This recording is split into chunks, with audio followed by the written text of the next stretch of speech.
Hey, welcome to Kinky Polyatheist, where we talk about open, consensual, non-monogamy.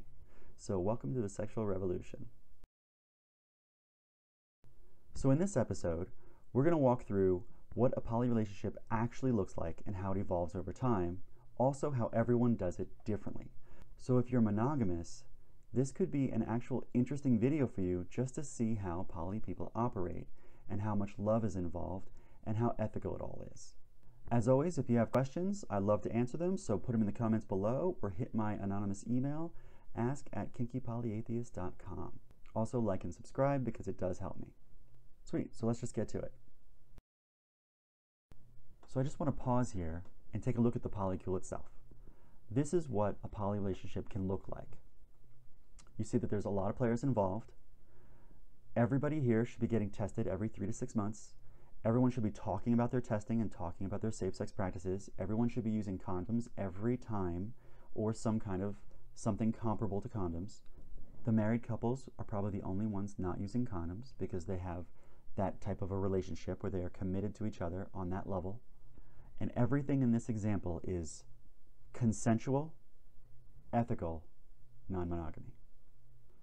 And I'll just run through it real quick again. So I'm going to start on the, say, right side. Will, Jill, and Frank are living together in a triad. Frank and Will are bisexual. So Jill is basically living and sleeping with two men, and the two men also sleep together.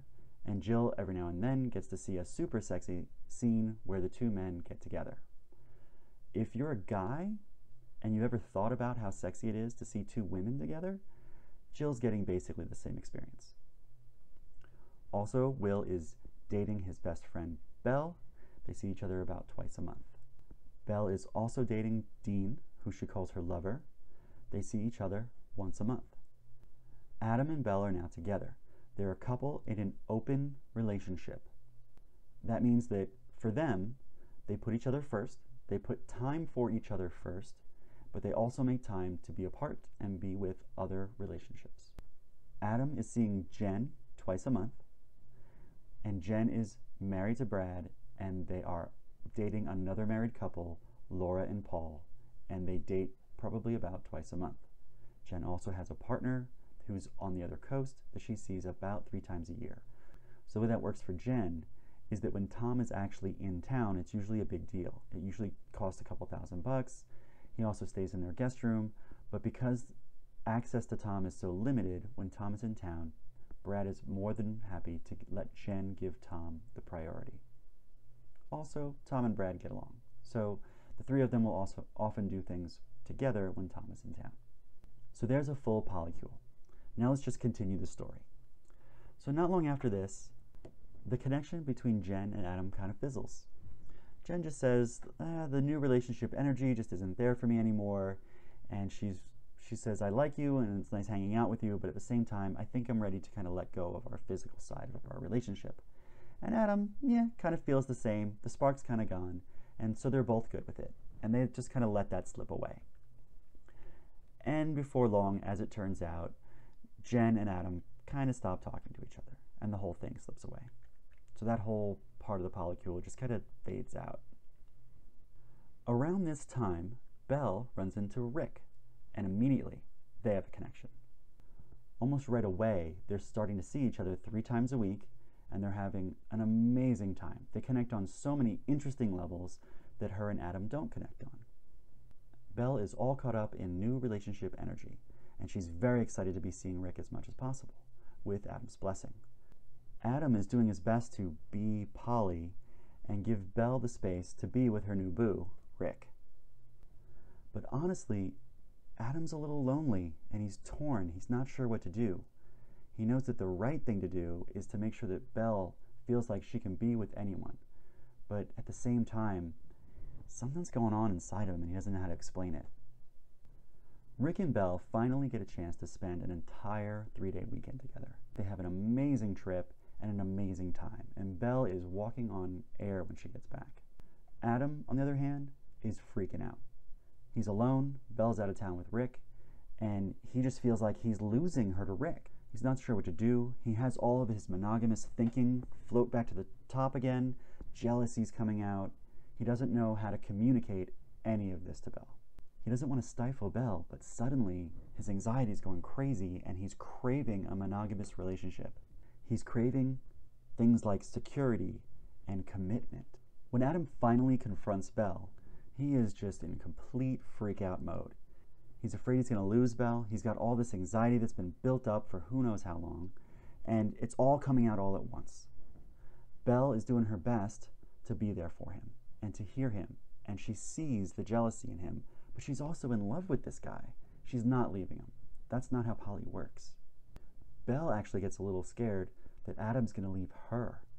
Belle's afraid that Adam doesn't understand poly and is going to just break and run. So really, both people are in love with each other and they're afraid of the other person leaving. Belle comes up with an idea. She says, Adam, what if we just close our relationship for a couple of months and work on our connection? Because clearly there's something going on between us right now that you don't feel connected. So let's work on that. What if I just don't date anybody for the next 2 months and we work on our connection? I'll put you and our relationship first. Now Adam can't believe what he's hearing. This didn't even occur to him that they could close their relationship and work on their connection. He thought when their connection was bad, Belle was just going to run off and find someone else. So yes, he excitedly agrees. And Belle tells all the people she's currently dating outside of the relationship with Adam, hey guys, right now Adam and I are going to close up and work on our connection. When hearing that, Dean, Rick, and Will are all very excited for her. For Dean, it's pretty easy. He's used to seeing Belle once a month, so seeing her once a month and not having sex, he can do that, especially if it's going to make Belle happy to be working on her relationship with Adam. Rick is a little bit upset. All that new relationship energy is still swirling around him, but he gets it. Belle is going to make sure that she's sound with Adam. So rather than lose Belle altogether, he's 100% good with, let's just be friends for the next 2 months. Now, Will has always been Belle's best friend. So when Will got the news, he was 100% behind it. He said that this is a great idea. If this is what Belle needs, he's going to support it 110%. So don't even worry about our sexual connection. I am just happy that you are doing what's best for you, Belle. Because Belle's proposal to close up had a time limit on it, Adam is excited, but also feels a little bit rushed to actually work on their connection, which is great.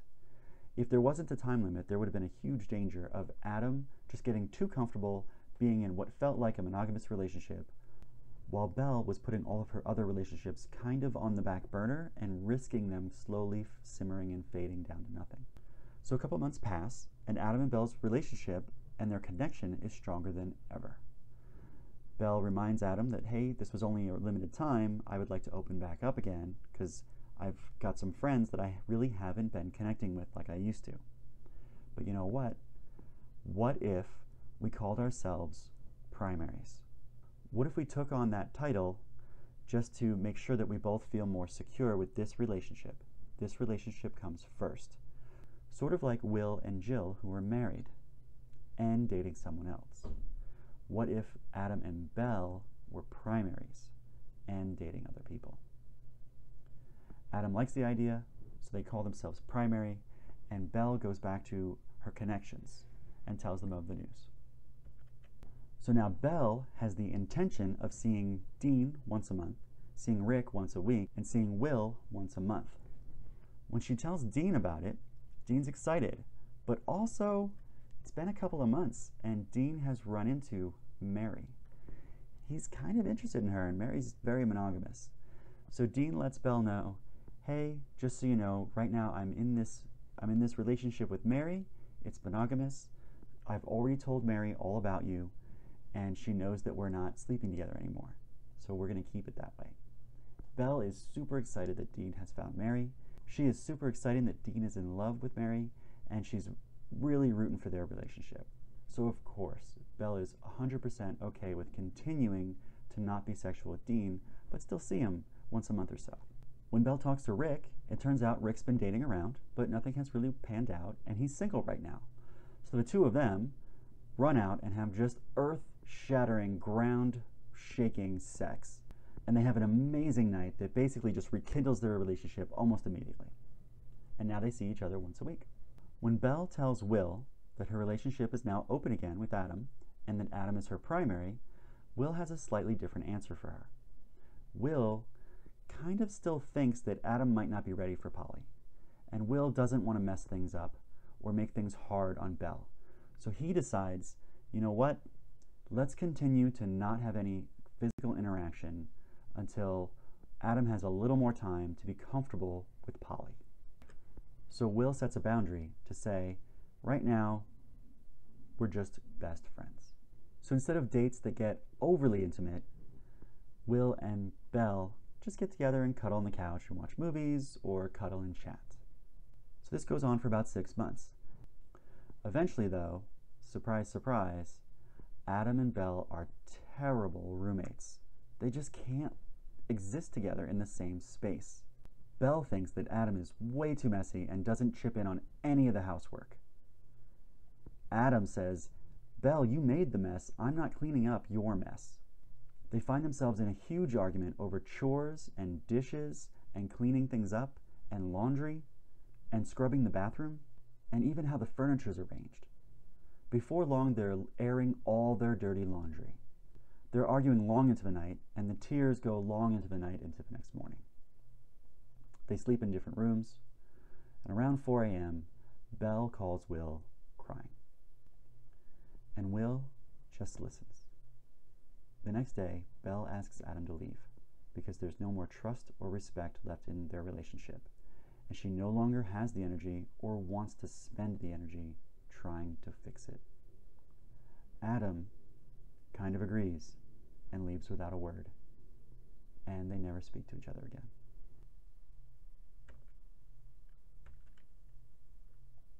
Belle spends the next month crying.